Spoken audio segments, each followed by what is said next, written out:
campus. And I'm your student nurse for today po. So, kayo po si? Will Brian po. Will Brian. Ilang taon na po kayo? 16 po. Kailan po ang birthday niyo, sir? October 24. October 24. Ano pong gusto niyo pong itawag ko sa inyo, sir? Brian. Okay po, Sir Brian. So, I am here. I'm going to assess your lungs and thorax po to see any abnormalities in your lungs and thorax. And this assessment requires me to touch you po, sir. Is that okay with you po? Okay lang.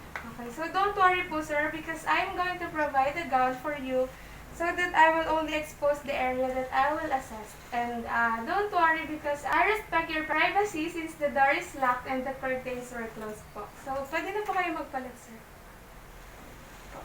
So, first thing to do po, sir, is we will going to observe and inspect your posterior chest po. So, since you're sitting that straight po in that position, you don't seem to have any breathing problems po. And sir, can you inhale and exhale po in normal breathing pattern? Okay, so you have a regular breathing pattern, meaning po normal po ang bilis po ng tibok po ng puso nyo. And then, as I observe po, your chest is symmetric. Okay. And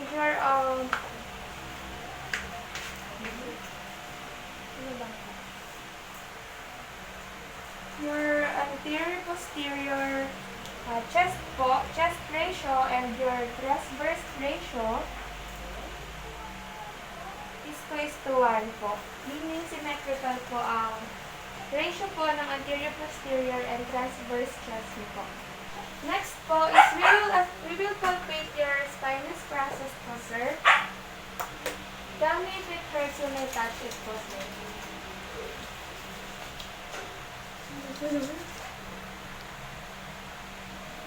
Does it hurt po?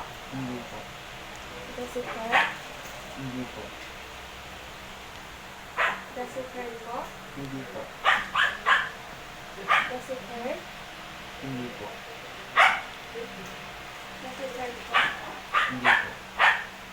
Does it hurt po, sir? Hindi. So, I observed that your spinous process have no tenderness po and there's no any visible lesions po. So, sir, may I request you po to stand up? We will assess the chest expansion of this client. Ganito. And then, breathe deeply po, sir. Hinga po malalim. Inhale. Exhale. Inhale. Exhale. As you can see, the chest expansion of my client is symmetrical as it moves upward in the same side po. Next is I will assess my client's tactile premitus. The tactile premitus is where the vibration of the voice of my client is in normal vibration. Once I left him to say 99 po. 99. 99.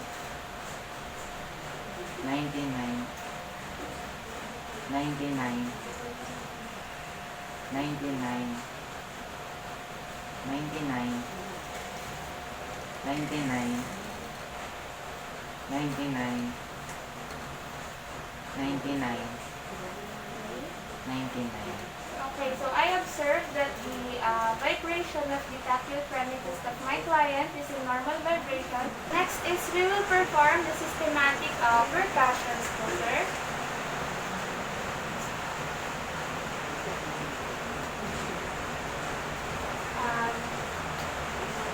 Dito po sa systematic percussions, I should hear resonance sounds wherein it is in low pitch sounds po.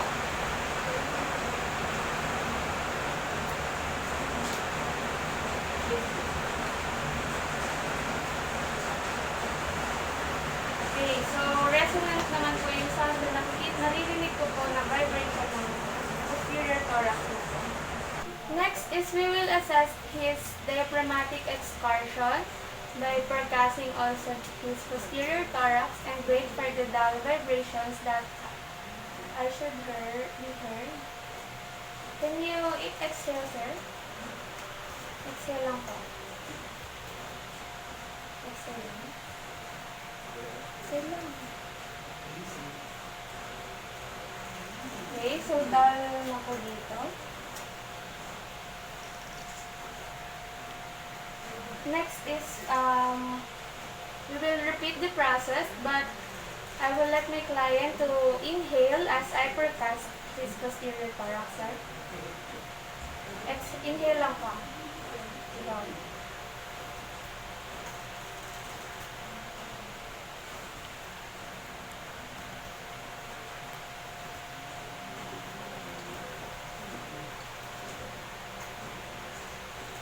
Okay. So, dito ko po narinig yung dull sounds po. Yung vibration. The next thing we will do is to measure the distance of the dull sounds from here to here po. So, ayan, nasa 3 cm po yung distance po nito. And I conclude that your diaphragmatic excursion is in normal distance po. Since the normal distance that we should be seeing here is 3 to 5 cm, and your the distance of your diaphragmatic excursion is 3 cm. Next is we will auscultate the sound of your posterior thorax po, sir.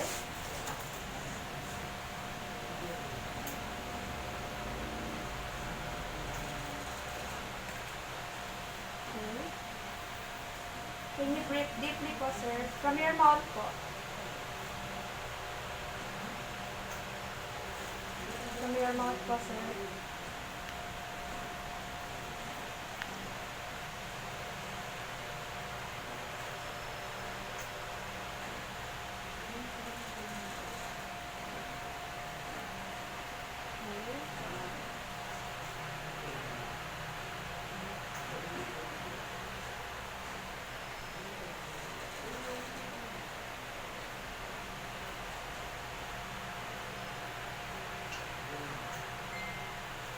Okay, so the sound of your posterior thorax po, in the lung area, is in normal sounds po. Since wala po akong narinig ng mga wheezing po, in outward auscultating po. Next is we will perform the bronchophony test po, sir. I will let you say 99 as I was auscultating your posterior thorax po. 99. 99, 99, 99, 99, 99, 99, 99, 99, 99. Okay, sir. The 99 word is cannot be distinguished po, and I can only hear the loud vibration from your voice po. Next is we will perform the egophony test. I will also auscultate and let you say letter E po. E. 1, 2, 3, go. E. E. E. E. E. E. E. E. E. E. E. E. So, you passed also the egophony test since di ko po naririnig na letter E po yung sinasabi nyo. And vibration din po is loud. And the last is, we will perform the Pectoralis Test.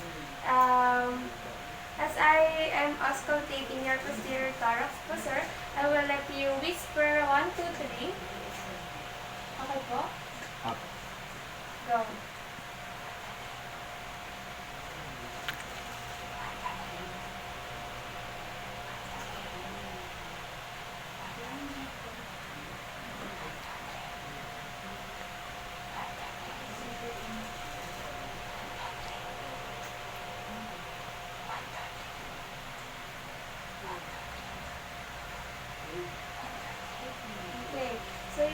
pass the Pectoralis Test since I cannot hear any sounds po from you since whisper lang po yung ginagawa niyo.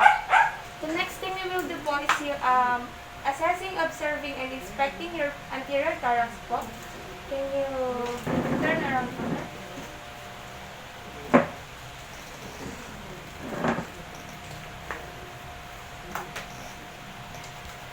Okay, so can you breathe normally po?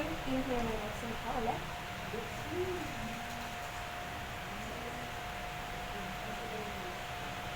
So you have a normal and regular breathing pattern po since I observed your chest expansion po while you are breathing, and I observed that you don't use any accessory muscles or yung mga muscles po sa leg niyo, sa nose niyo, or sa breathing po para po makahinga po ng maayos.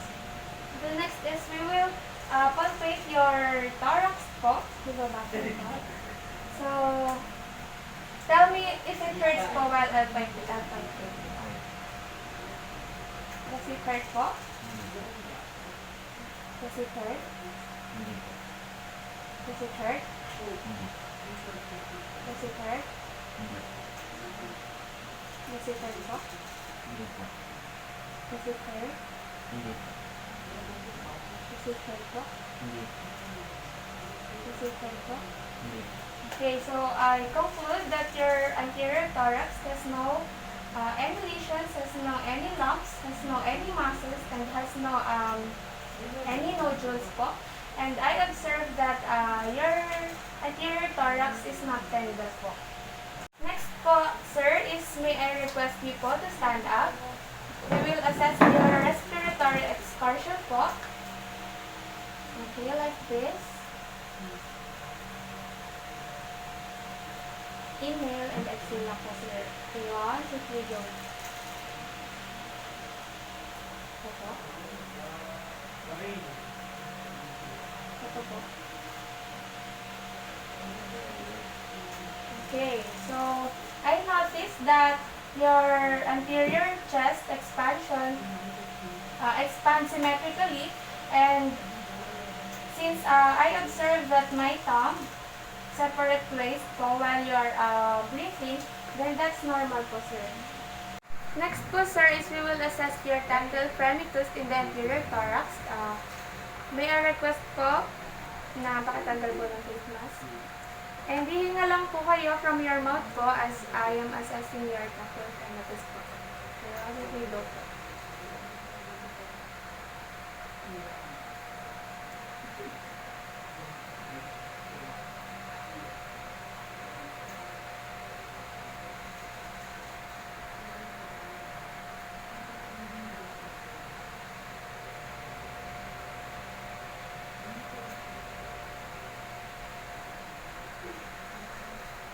Okay, so I can feel a normal vibration po in your anterior thorax.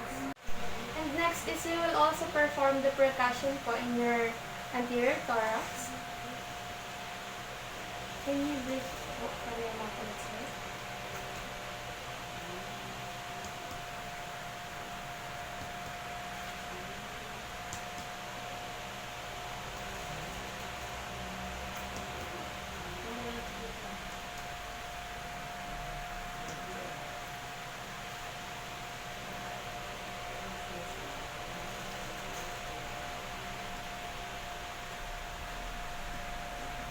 Okay, so I can hear a resonant sound po, yung low-pitched sound vibration po. And meaning po nun is your lungs is in normal state po. And last po is we will auscultate your trachea po and your lungs as you're breathing deeply from your mouth po, sir.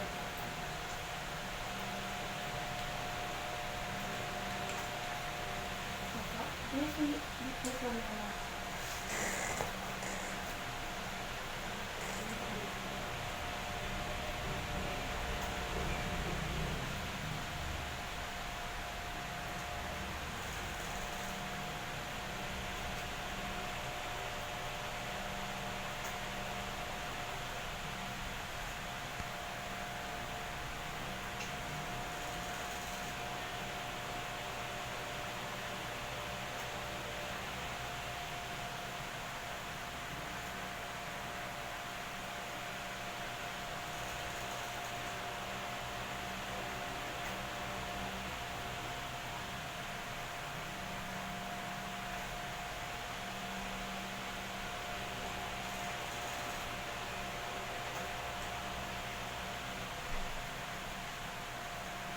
Okay, so I can only hear a normal sounds po.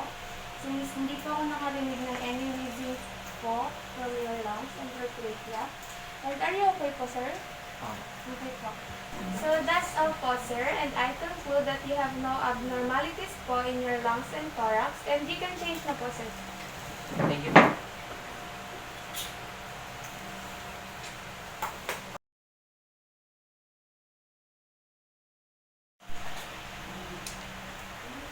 Maganda po yun. Thank you po, sir. Thank you po. And I will document your findings po. Thank you po.